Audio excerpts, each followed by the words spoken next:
everybody. Welcome to today's lesson in the Stormy Grace YouTube Academy. And we are so excited. You guys have had some exposure already to some lessons, and hopefully you're enjoying them. And we've just recently begun to jump into the signs. So now we're going to spend the next month learning about the signs, learning about how they work together. What do they mean? But also a very critical piece of them is understanding their elements and the qualities that also go with these, because this tells a big piece of the story when you're learning how to put all of these astrology sentences together. So to take us through elements and qualities today, I went out and snuck up Mr. Christopher Renstrom to be here with us. Caught. Catch me if you can. Absolutely. So today you're going to take us through this exploration of the elements and the qualities. And what is that even? Why do we care about that, Christopher? Why is this important? The elements and the qualities. It's important because it actually, imagine a word without a vowel. Okay, that would be trying to read a sign without an element. Okay, you would have taken away its sound, you know, the thing that makes it unique, but also gets it to blend with other signs to create sentences and paragraphs and really wonderful books to read, okay, or songs to hear. So an element is really like the vowel. It's the sound that really inhabits the sign. Okay, the sign will still have its own particular properties, but it needs to join with other signs of like element and create different sorts of relationships with signs that are of similar element or out of element. But let me sort of ground it for you to begin with. I like to think of astrology as a calendar. In fact, I often say that astrology is not a science and that astrology is not a religion, that what astrology is a calendar.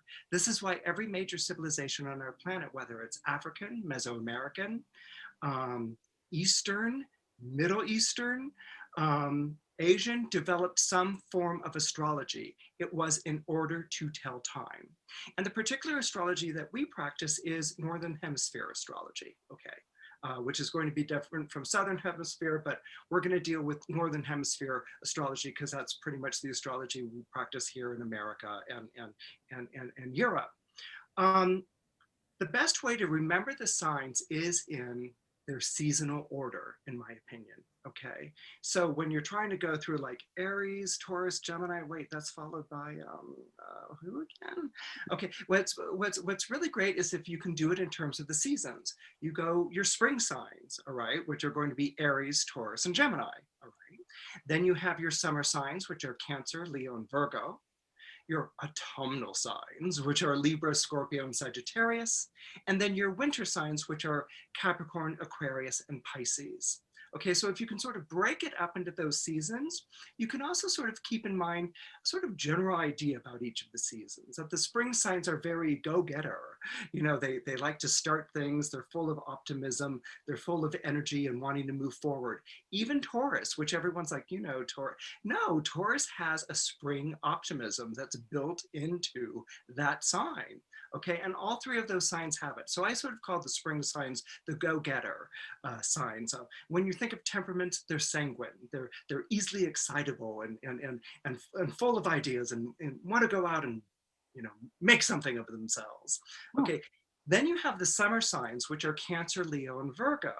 And these are what I call the sunbathing signs. They're the ones who are just sort of like, did we get our spot at the beach, and did I bring enough sunscreen, and did everyone get part of this picnic basket that I put together?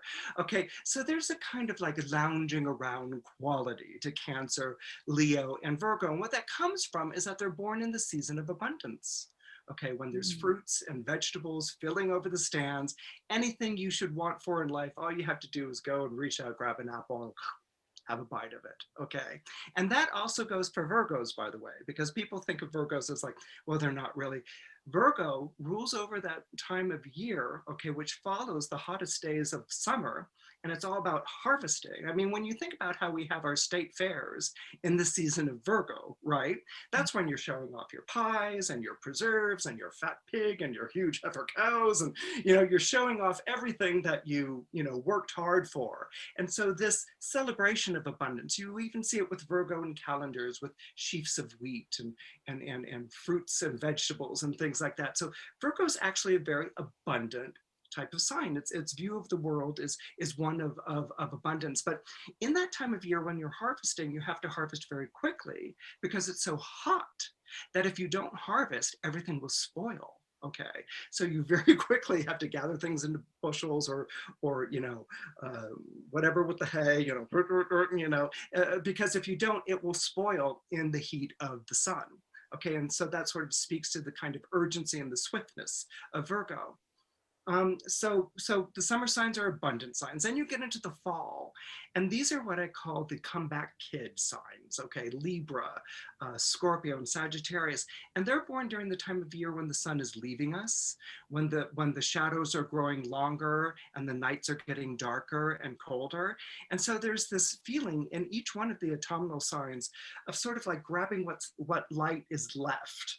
Okay, so they're kind of almost like slipping down into the sunset, and they're kind of like grabbing what light is left. And so they might have had an early success, been something in their youth or something like that, but then they lost it. Things plateaued, they got too settled, something like that. So then that kind of restlessness in the fall signs comes back up, where they want to sort of, come back from whatever disappointments or difficulties that they've gone through. Okay, so there's this kind of comeback kid quality. So again, just to tie it into the temperaments, where the spring is sanguine, easily enthused. Summer is choleric, hot and hot-tempered. The fall signs are melancholic, a little on the depressed side, thoughtful, very heavy, very deep, very profound. Okay, and so these are the fall signs. And then finally you come to the winter signs. Okay, and the winter signs are Capricorn, Aquarius, and Pisces. And the winter signs are connected to the temperament of sanguine, meaning fluids, like when your nose is runny or something like that. Did I say sanguine? I meant phlegmatic. Phlegmatic means, you're like, where'd we go with that? We're coming on back. We're coming on back. It's phlegmatic, meaning, like runny nose. It's like when you have a cold and a runny nose. This was connected to the winter signs. And the winter signs are seen as phlegmatic, and you can even see it in their symbolism. Because, for instance, if you look at Capricorn, it's the goat with the fishtail. Or if you look at Aquarius, it's pouring water. You look at Pisces, it's flowing through the water. Well, what this represented in the Middle Eastern culture, where astrology, Western astrology comes from, is the wet season. Okay, so the wet season was connected to winter. This is when the rains and you had the snows and all these sorts of things. So the winter signs were sort of seen as the old signs, so the old souls of the zodiac. Now that doesn't make them particularly profound or spiritual, but they're kind of like old and cranky. They're old when they're young. They like hanging out with the older relatives. They don't really feel like they fit in with the friends of the same age, and there's a sort of maturity or an apartness that's kind of born into each one of the winter signs. So that's just to sort of give you, where are we going, Christopher? Modern choreography around the world, around the zodiac type of view of what we're looking at. And so that what you want to do is then introduce the quadruplicities, okay, or the modes, right? Each season will start with the cardinal sign, okay? So a cardinal sign is either going to be a sign that's connected to the equinoxes, the spring equinox, or right across the line, the autumnal equinox, or it's going to be connected to a solstice. Solstice means literally sun, sol, stis, standing still. Okay, it refers to the time when the sun has gone as far as it can go, stops, and then starts coming back again. Okay, so the spring equinox and the autumnal equinox, this is Aries over here and Libra over here. Okay, equinox means equal day, equal night. Okay, so this is what's going on. So you have a spring equinox when the sun is basically rising on the new year. Okay, it's spring, it's bringing all of the heat and light that we will then like grow flowers and vegetables and all these lovely things. So this is why spring is connected to the beginning of a year, okay? And then Libra over here is the autumnal equinox. This is when the sun is setting on the year, okay? When the days are getting shorter and the nights are getting longer. Okay, so Aries and Libra begin their season, all right? Does that make sense? Yes. Okay. So then, and then subsequently, Cancer solstice, when the sun, in our experience of the sun, has come very close to us, you know, Cancer is the summer solstice when the days are longest and the nights are shortest, okay? And then Capricorn is the winter solstice, sun standing still, when days are shortest and the nights are longest, okay? Yeah. So a cardinal sign will always tell you what to do. Okay, I liken them to an unstoppable force. Okay, a cardinal sign, I like to say, gives direction but doesn't take it. Okay, but they're going to do it in 4 very different ways. Okay, Aries we're pretty much familiar with, will lock horns and fight for what it wants. Okay, a Cancer will fall back. Okay, a Cancer will avoid a confrontation. Like the crab, it approaches everything in a circle. Okay, feigns disinterest, doesn't know who this person is that they're interested in, acts as if they're talking to someone else, and then all of a sudden they're right next to you at the party. You know, where you turn around and bump into them and they're like, oh, and they're like, hi, I'm Cheryl. Okay, so a Cancer will always approach things indirectly. It never goes after what it wants like an Aries does. Okay, so that's an Aries cardinal and a Cancer cardinal. Libra invites. Okay, so Libra's always like, wouldn't it be a good idea if? Okay, so where Aries grabs for something, Libra invites or requests. Hi, could you pass me the salt? Oh, thank you. Okay, so this is how Libra gets things done. It does it through inviting or through pairing up or working with someone else. And then Capricorn the goat, of course, climbs. Okay, so you've got an Aries going at you. You've got a Cancer leaving you or going under or around. You have a Libra, which is inviting, and then you have a Capricorn, which is climbing to the top. So these are basically the 4 different directions that you have. Okay, so a cardinal sign always gives direction, but never takes it. Let's go with Aries, gives direction, never takes it for spring. Then we follow Taurus.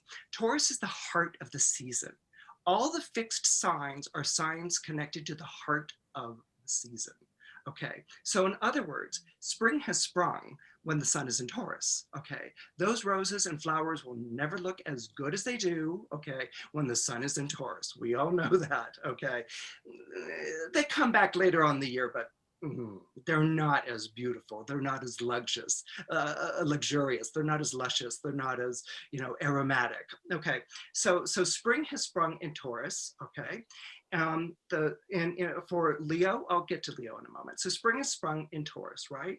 So the thing about fixed signs that you really need to know is, okay, it's always no before yes. Okay, no before yes.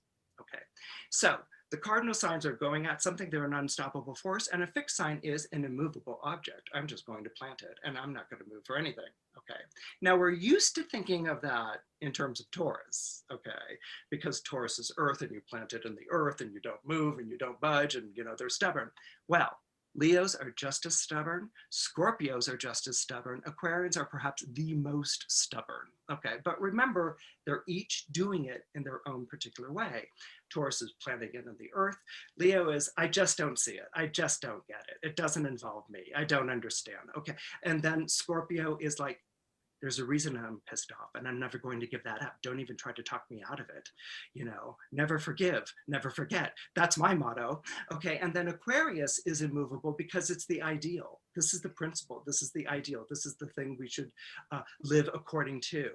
I may be frail as a human being or whatever, but I'm standing up for the principle and I'm just not going to budge. We stand on principle, and so we're not going to move on that. So the fixed signs will always be no before yes. Cardinal, unstoppable force, fixed sign, immovable object, right? Well, what do you need in life if you've got an unstoppable force and an immovable object? You need some flexibility, right? Okay, you need someone who's going to go back and forth and try to come up with a compromise or an idea or a suggestion or alternative, something like that. And these are the mutable signs, okay? The mutable signs come at the end of a season. Okay, they mark the end of the season and the starting of a new season. So they're transitional, okay? And this is reflected in the symbolism of the mutable signs, because all mutable signs are bicorporeal, which means double-bodied, okay? So with Gemini and Pisces, that's obvious. Twins, 2 fish, okay? But with Sagittarius, you'll see a half man, okay, and half horse. And then with Virgo, you don't see it nowadays too much, but if you look at star maps, it's a woman with angel wings, okay? So she was also portrayed as being double-bodied, okay?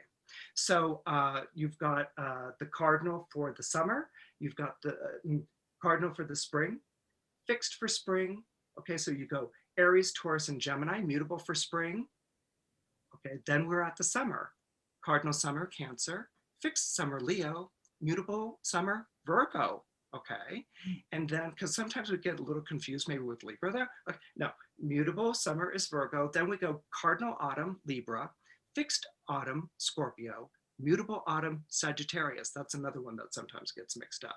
Then it is cardinal winter, Capricorn, fixed winter, Aquarius, and then mutable winter, Pisces. And then we start again with Aries, okay? So hopefully that gave an idea of like the signs in their 4 seasons and the idea of the cardinal, the fixed, and the mutable, okay?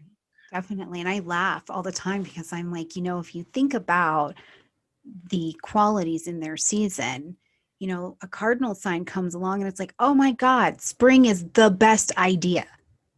Let's do that. But then Right. they get bored. But here we are with all this spring, and somebody's got to hold that thing up. So you got a fixed sign who comes in there and is like, holy crap, you can't just leave spring.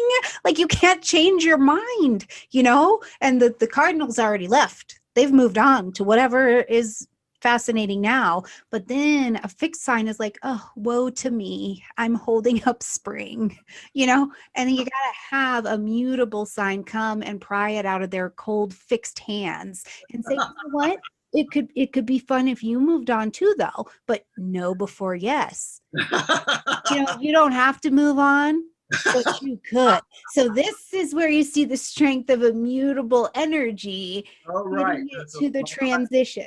There's a lot of coercion, there's a lot of persuasion, And there's a lot of yes, and if you playful quality. watch between the seasons, right? It is not like spring, summer. It's Right. like spring. Oh my God, why is it so cold? Holy crap, it's so hot. Oh, okay. Okay, we're getting there. And then Right. we'll move into, so it's like you can literally see, I think, the qualities as you just watch the world out around you. Right, right. And the qualities are very important. I won't be talking about it today because today my lesson is on elements, but the qualities, those modalities are very important for distinguishing who gets along with whom, okay? Because all of your aspects are going to come out of those qualities, particularly conjunctions, oppositions, and squares, okay? You have to know the modalities in order to set up a conjunction, an opposition, and a square. That's going to be very, very important. Okay, you have to know that a mutable spring is going to square with a mutable winter and a mutable fall, but be opposite a mutable a mutable spring is going to square with a mutable summer and a mutable winter, and then be opposite a mutable fall. See, we still work on this decades later. So I just want everyone to know it just, but that's where, for instance, the modalities help with the modalities designate, those very important Ptolemaic aspects.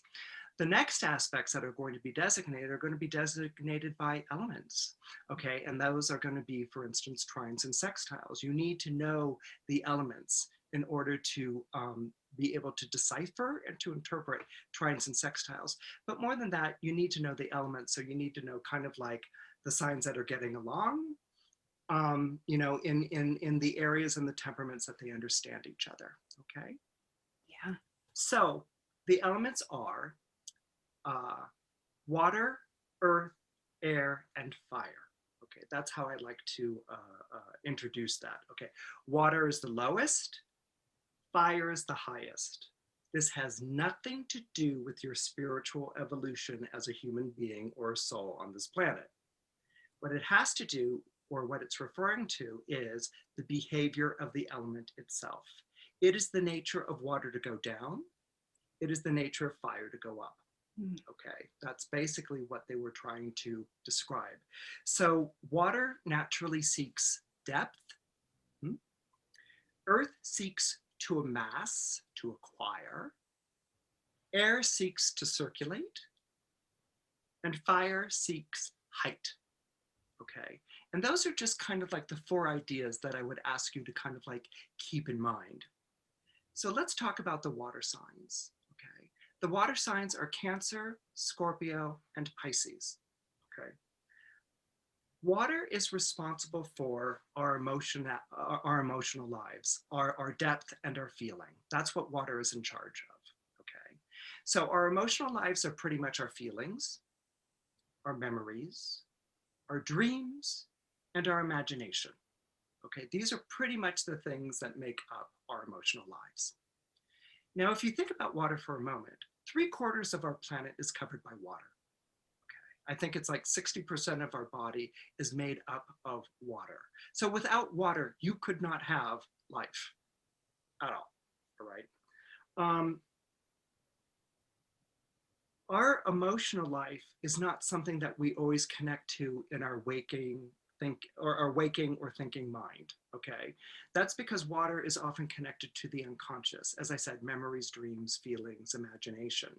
Okay, and if you kind of think of our psyche, our consciousness is kind of like an island, which is set on this enormous watery realm of the unconscious.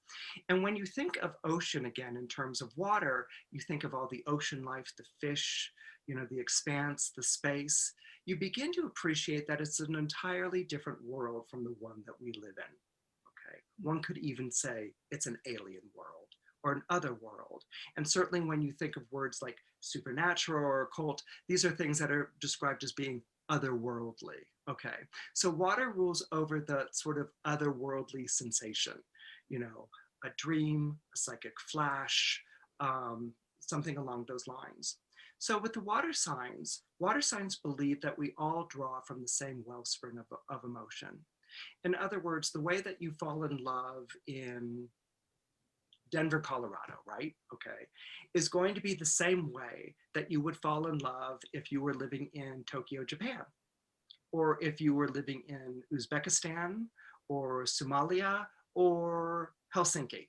Okay, people fall in love the same. Okay, it's a universal experience. And when you fall in love, you feel that euphoria, you feel that hope, you feel that excitement, that rapturousness. You can't live without that person. You're tortured by that person. Okay, these are all the things that you're experiencing. You know, you're fantasizing about that person. You're making up strategies how to bump into that person. These are all things that we do when we fall in love. You're feeling very generous of spirit and all these kinds of things. Okay, so what a water sign's thinking is, if that's what we all understand to be blissful and good and joyous, why would you ever want to cause another human being pain? Why would you ever want to reject someone? Why would you ever want to insult someone? Why would you ever want to hurt someone? Okay, so water signs carry with them this compassion, this empathy. They're the element that will sit with you in your hurt. Okay, a water sign won't tell you to get over it or just snap out of it. They'll sit with you in your pain, you know, and just be there with you. Okay, because it's a sign that has compassion, empathy, but it's also a sign, an element that has compassion and empathy, but it's also an element that has intimacy. Okay, it's an element that really exudes this feeling of belonging. Okay, and so it doesn't want to cause other people pain or hardship. But if you're a water sign, you've experienced the entire gamut of emotions. You know what it's like to be joyous and rapturous. You know what it's like to be pissed off and vengeful. You know what it's like to, you know, just be, you know what it's like to be depressed. You know, all of these things are experienced by all the water signs, okay, in unison. And this is what they carry with them as kind of like a general palette. So for the water signs also, it can be argued in a way that they have too much emotion. Okay, and actually let's take a moment and talk about the word emotion for a sec. When we describe someone as emotional, doesn't that usually mean that the person's being hysterical or crazy or you're being emotional, you know, that sort of a thing? Right. The thing about water signs is that they're emotional, but they're emotional in the sense of they feel their feelings, okay? So subsequently, and ironically, they happen to be the least expressive of all the elements, okay? They're feeling things very deeply, but they're not expressing them. They're feeling them, okay? You ask a water sign to talk about their feelings and you'll get a monosyllabic response like, huh? Okay. Doesn't mean that they're not feeling them, but talking about them isn't something that they trust. And I want to touch on that in just a quick sec. But this idea of feeling, receiving, and listening is very, very much of a watery nature. But there's also what I've noticed with water signs, a very strong and profound mistrust of words. Okay. Now, it's not words like poetry or writing song lyrics, but it's words in terms of a spoken word. Okay. And they're very sensitive to their words being used against them, or words being weaponized, or a conversation turning around to tell them what they think or what they feel. And oftentimes a water sign's response to that is to retreat, or because they know that if they're going to respond, they're not going to get like furious and whatever. They're actually going to get very fuzzy headed, and it's going to be very hard for them to follow the conversation or to answer the exact points that are being brought up. So water signs have this extraordinary and this very rich interior life, but it doesn't necessarily lend itself to the spoken word. That's why, for instance, in astrology, love, okay, we just talked about emotions and emotional life. Love is ruled by water, but relationships are ruled by air. Sure. So this idea of love and relationship are actually two very different elements, and I'll get to that in a moment too. So water signs have a lot of love, a lot of water to give. That's why if you're Cancer or Scorpio or Pisces, you may notice that you tend to attract a lot of like psychologically damaged people into your life, or people who have, you know, problems with intimacy, or people who are really kind of like hard and cold and factual and things like that. And the reason you're attracting, you know, people with emotional or psychological issues, psychological baggage, the reason you're attracting these people into your life isn't because you're a masochist. The reason you're attracting these people into your life is because they recognize in you water. You can almost think of them as nomads in the desert. They're thirsty, okay? They don't know how to express or be with intimacy or hurt or joy. Okay, so they're drawn to the water signs like wells of water. And so what they do, you could almost think of a nomad sipping or a camel sipping. What they do is that they kind of like sip the water, which is almost brimming at the edge of the well, and bring it down a little bit lower.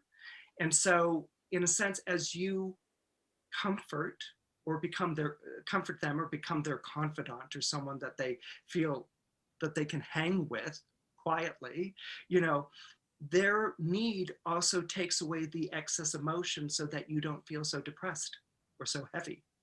Okay, so this thing that like water signs are needy and things like that, no, water signs actually have one need, which is a need to belong. Okay, but they're not really needy. They respond to the needs of others, and usually they're responding to the needs of people who don't want to feel those things or wonder if they feel anything at all, you know, and then it's the water sign that really brings that to them.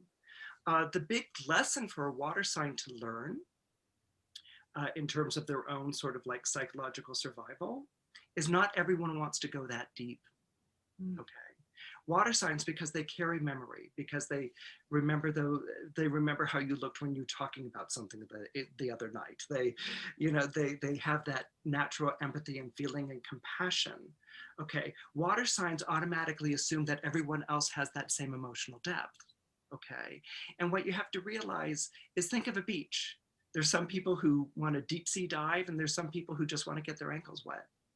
Okay, and so this is something that water signs need to really understand, because this idea of putting up boundaries, you're not going to be able to do it. Forget it. Sorry, it's not going to work, because what's boundaries to someone who's the entire ocean?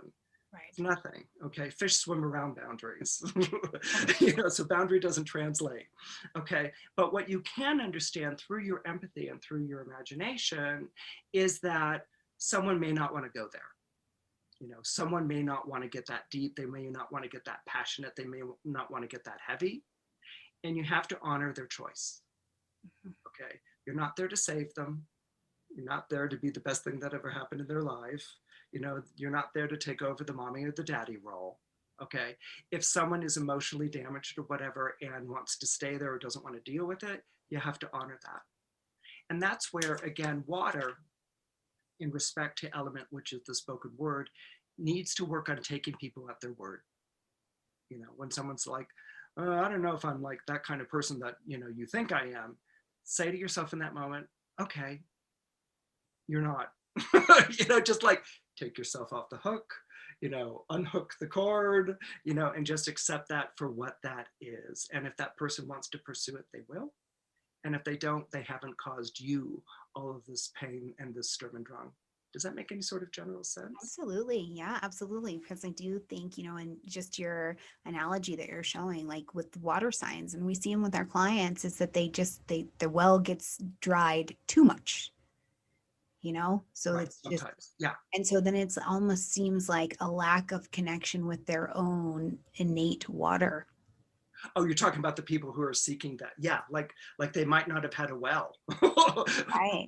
or a very dry well. And so they're looking for that. And we live in a world in which people are looking for things and people give things, and we do it in all sorts of different ways, and we do it in all sorts of different currencies.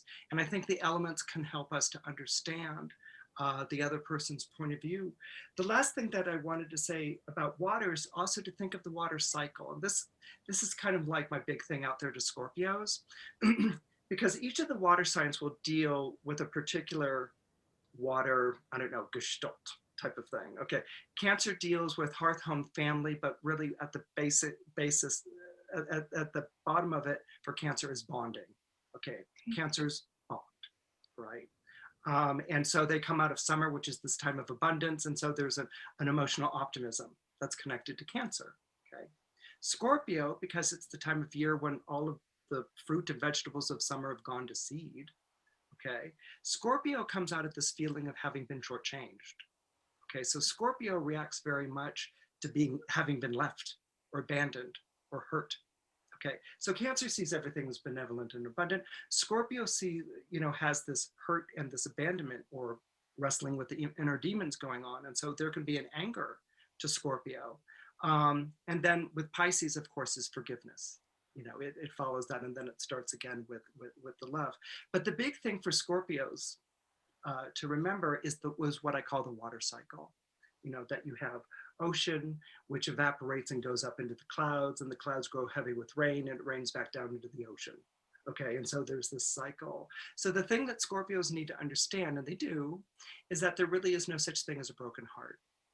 Okay, because the heart actually expands and deepens with the pain that it suffers and feels. This is something every Pisces knows. But Scorpios have a problem with that. It's kind of like, That's transition. right, why do I have to go there? But actually pain deepens the heart. But this idea of the water cycle, you know, evaporate, clouds, rain comes back down. We've been living with recycled water, okay, since the beginning of time on this planet. So that water that you have in a water bottle that you bought last week is actually millennia old. It's as old as this planet. The water's been going around in that cycle that long, which is why water has always been associated with reincarnation in the life of the soul. It's this idea of this cycle of being drawn back up and coming back down and drawn back up and coming back down. And so the water signs are the signs that are connected to soul, to depth. The earth signs, okay, imagine a planet of water, kelp beds stretching in all directions, all of these fish, you know, it's just this planet of water. Then throw some continents down on it, like dirt clods. Okay, that's Earth. Okay, so Earth is the ground that we stand on, the body that we inhabit, the money that we spend. Okay, so it's a little bit more than just being materialistic. It's shape and form. Right. Okay, but it's also the idea of shape and form in terms of discrepancy. This thing's lighter, this thing's heavier. Okay, this thing's bigger, this thing's smaller. This thing's very expensive, hands off, and this thing's a cheap knockoff, what do I care? Okay, so earth signs are continually aware of shape and form, their differences, and their value. All right. This is something that I'm sure Taurus, Virgo, and Capricorn can attest to. Now, the earth signs are pretty much driven from what I found by one overriding motive, in their life, and one motive only, which is, how do I live in a world where everything ultimately falls apart? This is why the earth signs are very aware of time being wasted, money being spent, and the expiration date of the food at the back of the refrigerator. Okay, they're aware that things don't last, that they spoil. Okay, and so in a way, earth signs, I like to think of earth signs as being the most existential of the three elements. They are keenly aware of their apartness. They know that on a molecular level, that we are born alone in this world and we die alone in this world. So that loneliness, that apartness is there almost at the cornerstone of earth. That fear of being without, that fear of being kicked to the side of the curbside, of being disenfranchised is in the back of every single earth sign's consciousness. This is why they work as hard as they do. And this is why they're all about providing and sheltering, okay? The things that they care about and for the people whom they care about.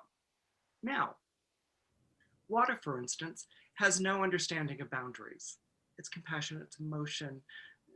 The way we fall in love in Denver, Colorado is nothing different from the way we fall in love in Helsinki. It's all the same, and so water signs are just always, feeling and having this sympathy and empathy on a deep level. And the earth signs are like, that's really great. I'm all for it, but you stay on your side of the wall and I'll stay on my side of the wall. Okay? Earth signs are all about the boundaries. Yeah. Yeah. Earth signs are like, okay, that sadness was real great, but let's move into the happiness room. Right, exactly. Structure around these emotions. Let's change this. Okay. And so like if someone's like, I'm really sad or whatever, earth signs, okay, yeah, get over it. Or I don't have time, or I'm on to my next job, or I've got to do something right now. Okay. So earth signs want to make sure that you stay on your side of the fence and they're on their side of the fence. Okay. Because what they want to do is shelter, provide, protect, okay, the people and the things that they care about. Okay. That there's always a roof over your head and a bed to call your own. And so for the earth signs, what's really important is to produce something at the end of the day. Okay? Productive. If you have done something, and better yet, you get paid for it, great. Okay? Because earth sign is again about the sustenance of the body. Okay, taking care of the body or your property or your things. Okay, and getting paid for something is a really good show that you produced something. Water signs can fantasize and talk about all the things that they would love to do one day.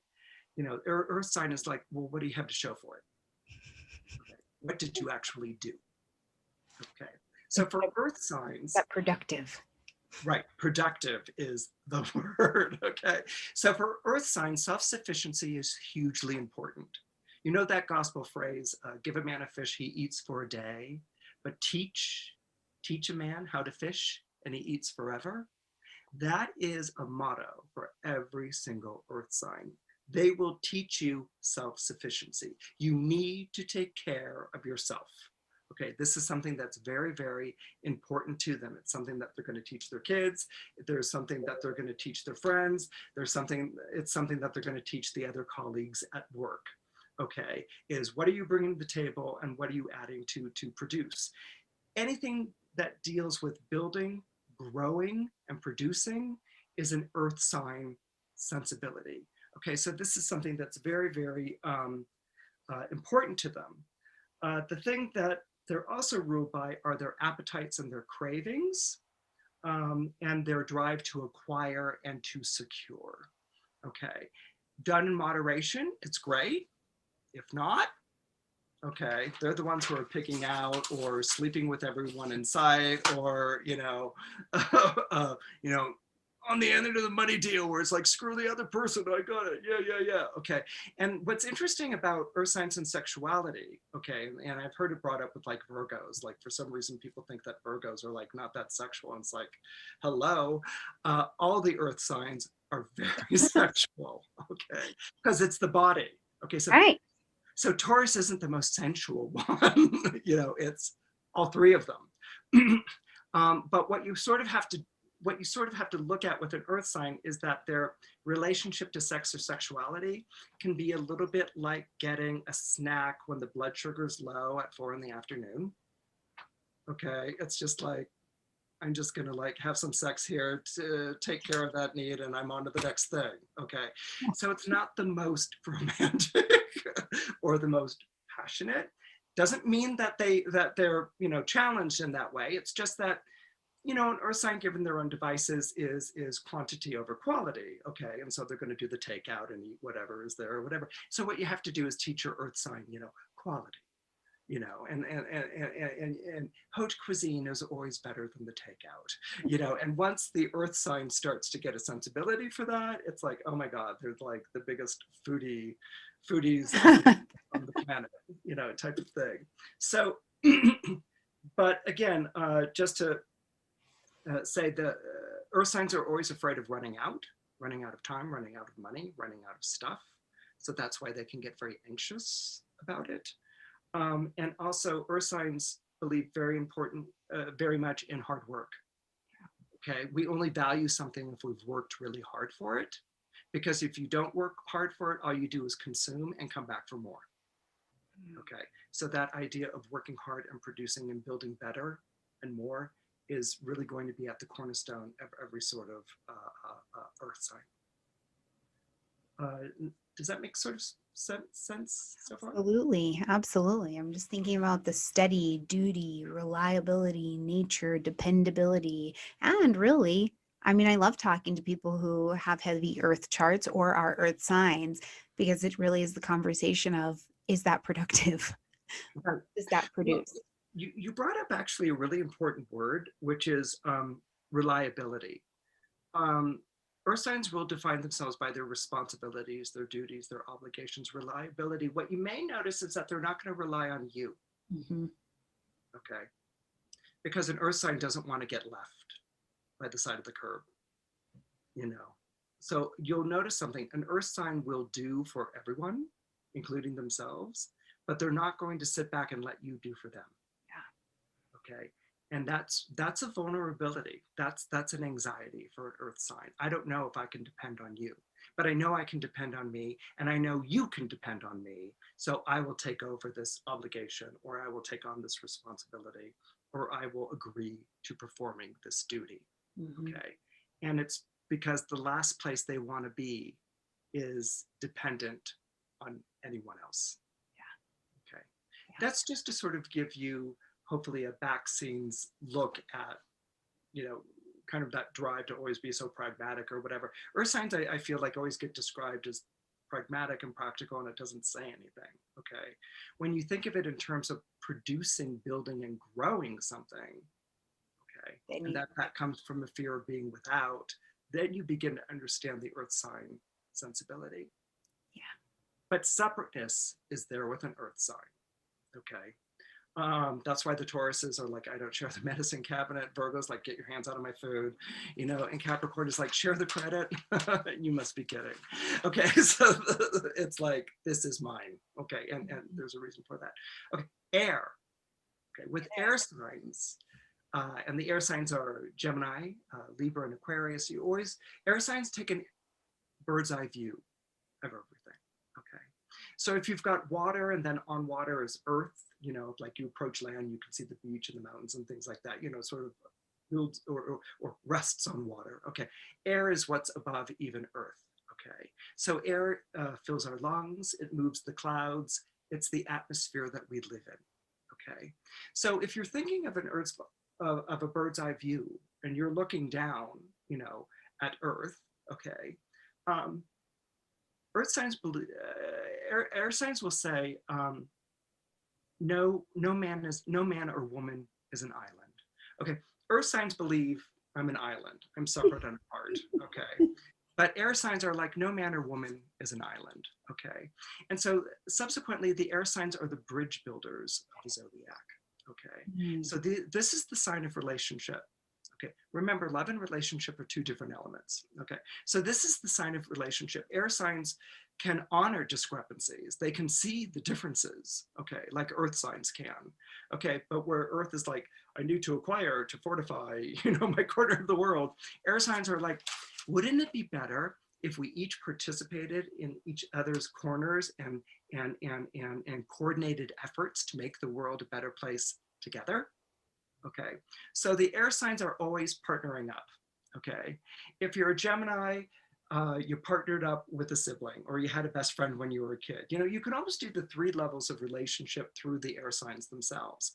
Gemini is sibling relationships. It's your first relationship. It's not, Freud said our first relationship is a parent. It's not a relationship. That's a dependency. Okay, the parent is a dominant figure. There's no relating to the parent.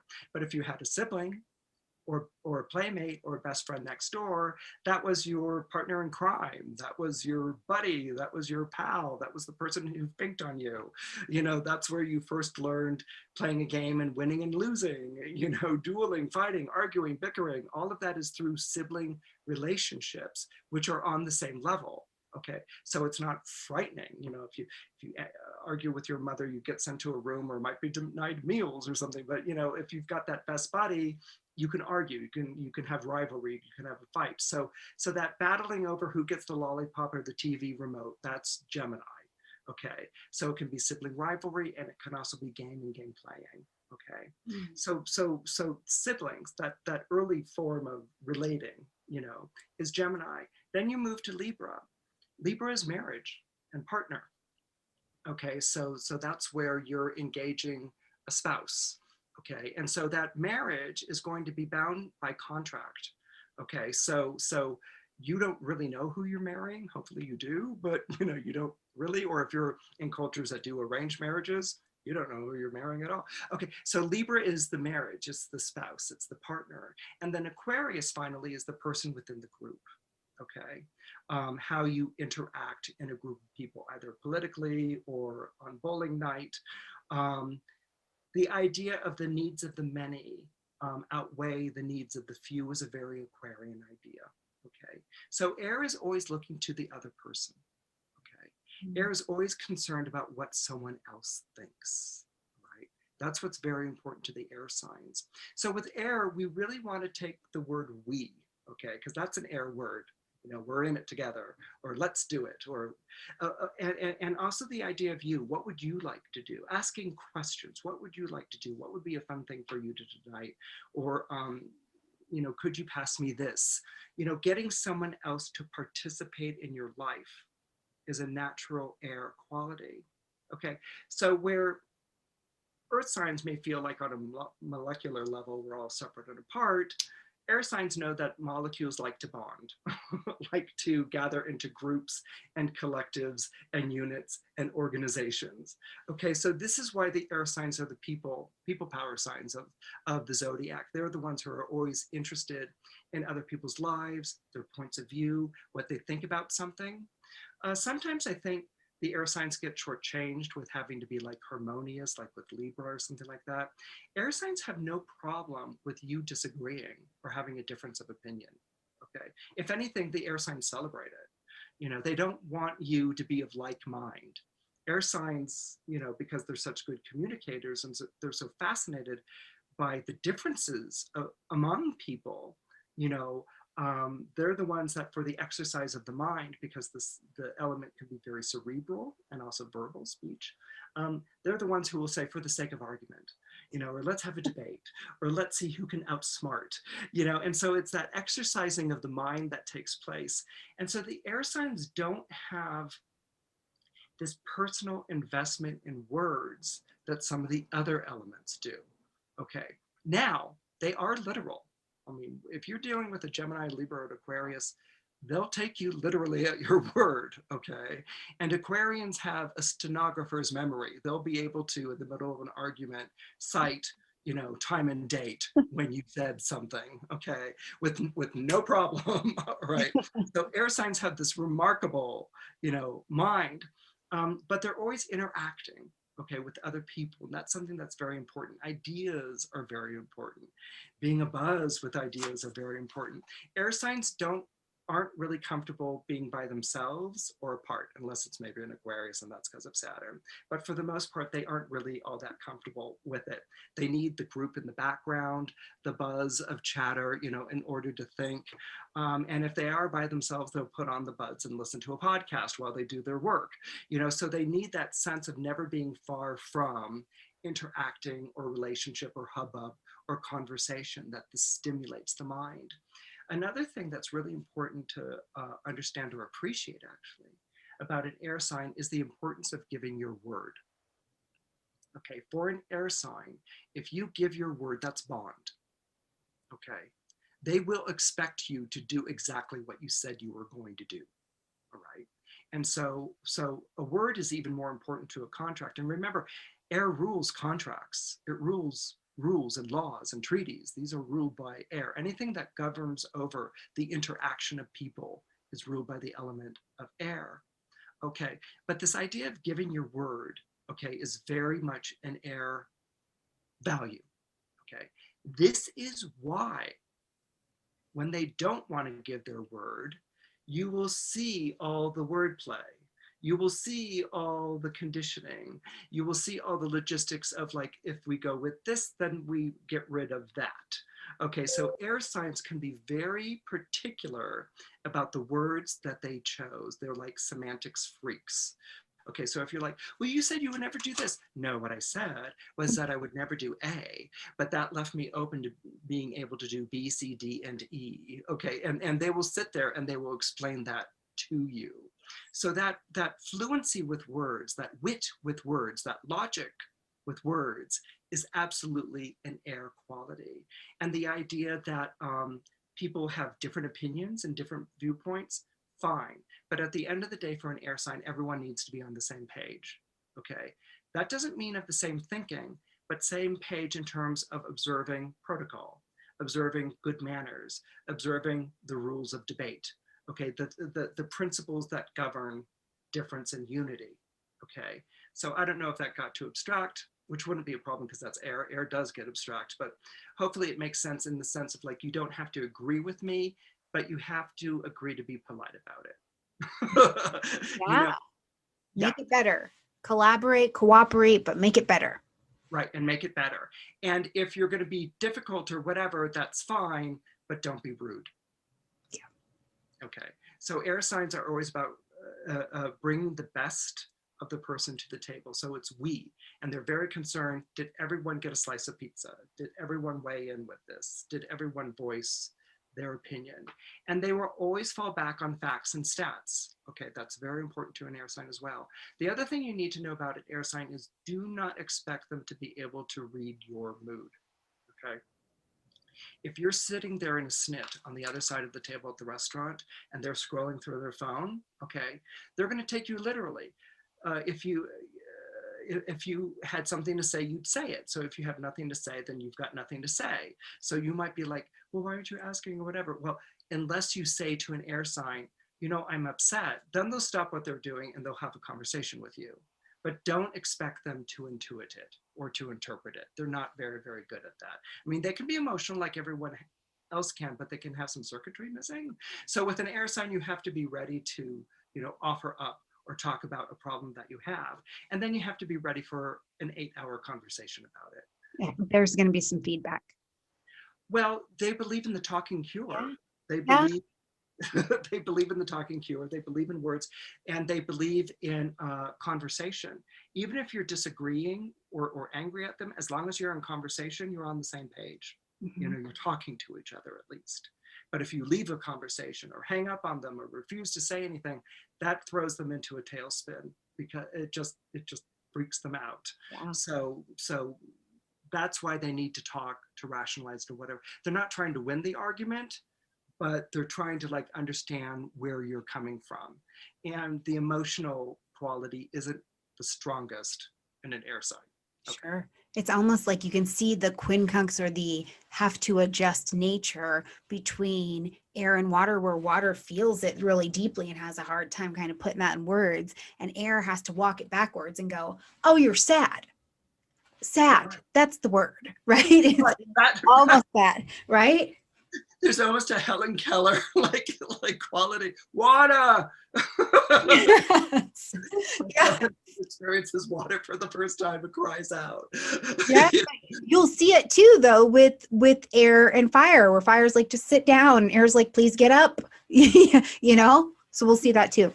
They have an interesting chemistry, those two. So I know. with air, I want you to think of the word we, okay, for air, and always interested in what the other person has to say, protecting the other person's rights and right to say it, and speaking, okay. So for fire, I want you to take the W in we, and I want you to turn it upside down to make an M, and you get me. Okay, the fabulousness of fire.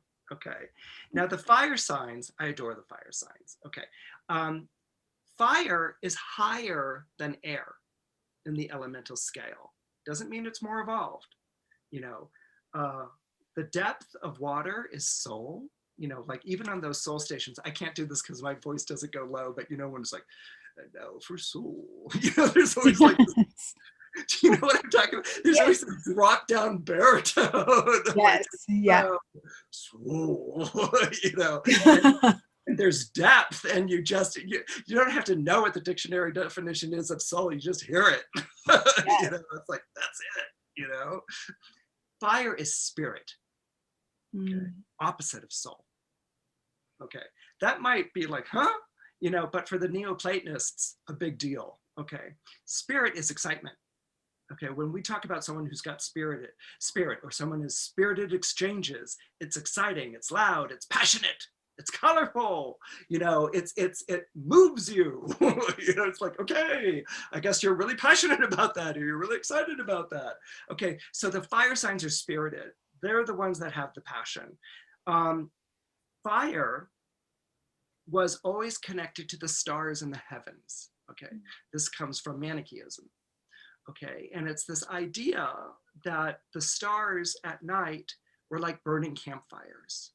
Okay, and that the burning campfires would spit sparks out into space. Okay, and these sparks would kind of like float there for a little bit, and then they would be inevitably drawn down through the 7 spheres of the planets. Okay, down into different wombs, okay, of babies about to be born. And right at that moment of birth, the spark would come in, okay, to the body, and it would open up the eyes and cry out loud. Okay, so that was the spirit coming into the body. Okay, so the fire spirit animates, it infuses, you know, it gets you to open your eyes and cry out and to live. Okay, so this is what the fire signs are all about. Okay, and they're also all about wanting to get back up to the heavens, but we'll get into that in a moment. So this idea of opening the eyes and crying out, of living in the moment, is fiery. It's spirited. Okay, the fire signs are the most optimistic, as I said, the most passionate, the most angry, the most thrilled, you know, the most expressive. Now remember, water signs tend not to express. They can be nonverbal, and the feelings are meant to be felt. Fire signs are like, I can't believe you said you were going to go and do with that, with him, you promised me. Okay, it's all out there, it's all loud, it's all like, you know, there. Okay, it makes you doubt at times the emotional depth of it. Okay, but you're certainly going to know when they're angry, when they're in love, when they're disappointed. You know, it's never shy, it's never quiet, it's never small. Okay, it's always big, and it's larger than life. So for the fire signs, what they're in charge of is our individuality. Okay, no element places as much value on being unique, individual, and true to yourself as a fire sign does. Okay, and this is very important. For the fire signs, there is no cookie cutout. There is no consensus. There is no fading into the background. There is no like holding your silence. You have to testify. You have to be angry. You have to speak your mind at that moment. Everything's with exclamation points and bold cap letters. Okay, so the fire signs are that big. Okay, And they want to be that big, and they want to be that up, because they're afraid, like if fire could talk, it would say that it's afraid. Okay, fire signs are afraid of being extinguished. Yeah. Okay, they're afraid of being watered down. They're afraid of being snuffed out. They're afraid of being silenced. So the whole idea of fire signs aren't even true to themselves, they're themselves. So the whole idea of like, I want to connect to my authentic self would leave a fire sign with a huge question mark. Like, well, what other self were you planning on connecting? Oh, the comedy. Okay. And I love that you use the word comedy, because it is a comedy. The elements you can begin to see the different points of view. For fire signs, humor is huge. Okay, being able to laugh at something. So with Aries, you get that passion, that need to go out and conquer. You know, with Leo, you get that need to sit on the throne and to be in charge and to be the center of everyone's universe.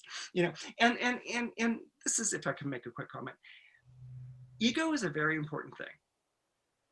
A lot of times people will say, oh, ego's bad. No, ego's really important. There's a reason why the sun represents the ego in an astrological chart, okay? Because imagine our solar system. How long would we last without a sun? Yeah. Okay, if the planets weren't orbiting it and that gravitational pull wasn't there, if we didn't have heat and light, how long would we last? Right, not, okay? So that's what an ego is in an astrological chart. Okay, it may be right, it may be wrong, it may be, you know, advanced, it may be not advanced, okay, but an ego at least centers you in your life, okay? And this is what the sun does. And so the Leos of the world see themselves as the sun, okay? Sure. They show up, and all of a sudden the movie tickets sell, things get done, people are happy. They leave, and everyone's like, where are you going? Don't leave us in the dark and cold. Come back, orb of light that we call a Leo. Okay, so Leos take this as a personal responsibility. Okay, the feeling that without me, this wouldn't come to life. Okay, that's not the same thing as like vanity and ego and things like that, although we love to make fun of that with them. But what it really is that they see themselves in charge of bringing the life, the heat, and the light to a situation. All fire signs do, but where Aries is driven forward, you know, Leo is the heart. Okay, so it really takes this quite seriously and quite personally. Okay, and then with Sagittarius, the other aspect that we see with fire is faith, belief, and morality. Okay, fire signs believe in right and wrong. Okay. Other signs might explain it away or say it's a cult or, you know, how could you be so whatever. Fire signs believe in a moral universe, okay? That there are forces of good and that there are forces of evil in the universe, okay? Sagittarius is the embodiment of that. And how all the fire signs share of that, but with Sagittarius, that's a very important thing. With Sagittarius, you also see the importance of good humor, okay? And you see the importance of belief and higher meaning.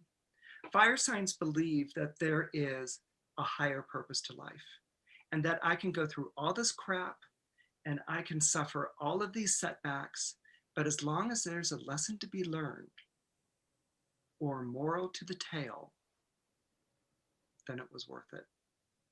Okay.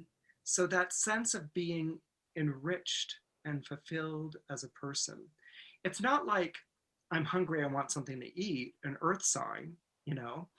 Fire is like, don't you understand what that person realized? Don't you understand like why this lesson took place?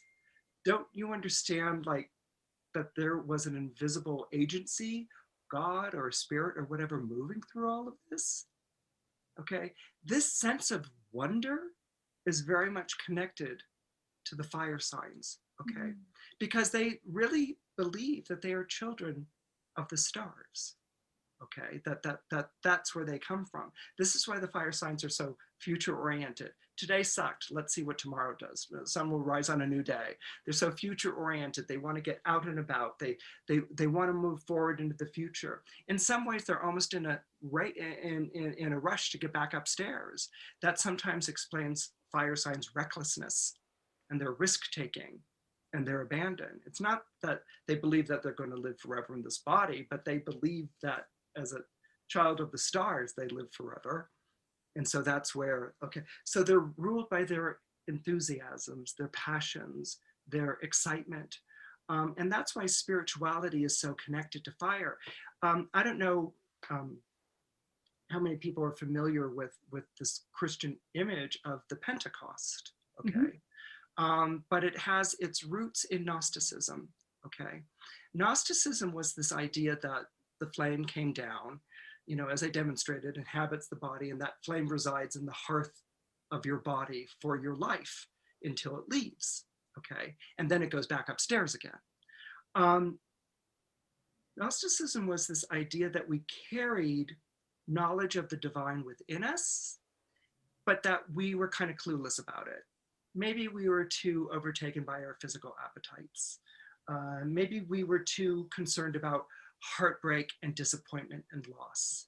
Maybe we were too wrapped up in what other people think and what they expected of us and running back and forth and being hectic and busy in our lives, okay? But the knowledge of Gnosticism was that you carry this eternal knowledge inside of you. And what happens is that it gets triggered like a pilot light with an experience, with what was described as a spiritual experience. And when that spiritual experience took place, like you see in the image of the Pentecost with the apostles, remember it's a wind and a fire, right? Okay, so it's air and it's fire. It's a wind and a fire, and then these tongues of flame appear over their brow.